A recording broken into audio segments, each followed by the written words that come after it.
ఆడవాళ్ళకి ప్రెగ్నెన్సీలో రక్తనాళాలు వాస్తాయి, అంటే ఉబ్బు నరాల్లాగా వస్తాయి కాళ్ళ మీద. కొన్నిసార్లు అవి చాలా పెద్దగా ఉండొచ్చు లేదా దారాల్లో ఉండొచ్చు.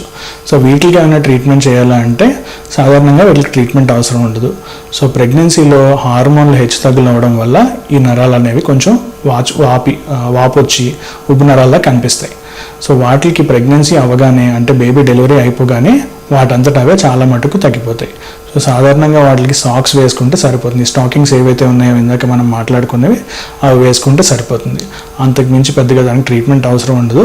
ప్రెగ్నెన్సీలో లేజర్ థెరపీ కానీ స్క్లీరోథెరపీ కానీ ఇలాంటివి ఏమీ చేయించుకోకూడదు. సో ఆపరేషన్ తర్వాత చాలామంది ఆహార నియమాల గురించి అడుగుతారు. సో అధిక బరువు అనేది వారికోజ్ వెయిన్స్ రావడానికి ఒక ముఖ్య కారణం. ఎవరైతే అధిక బరువు ఉంటారో వాళ్ళలో అల్ట్రాసౌండ్ స్కానింగ్లో కానీ ఎక్కడైనా ప్రాబ్లం కనిపించకపోయినా కాళ్ళలో నరాలు ఉబ్బడం, కాళ్ళ దగ్గర పాదాల దగ్గర నలుపు రావడం, పుండ్లు పడడం లాంటివి జరుగుతాయి. సో అధిక బరువును కంట్రోల్లోకి తెచ్చుకునేటట్టు ఒక డైటీషియన్ని కన్సల్ట్ చేసి మీ శరీర విధానానికి తగ్గట్టు డైట్ తీసుకుని బరువు తగ్గితే ఇవి చాలా మటుకు రిలీవ్ అవుతాయి. అట్లా కాకుండా అధిక బరువు అట్లనే మెయింటైన్ చేస్తే లేజర్ ఆపరేషన్ చేసిన తర్వాత కూడా నరాలు తగ్గే అవకాశం చాలా తక్కువ.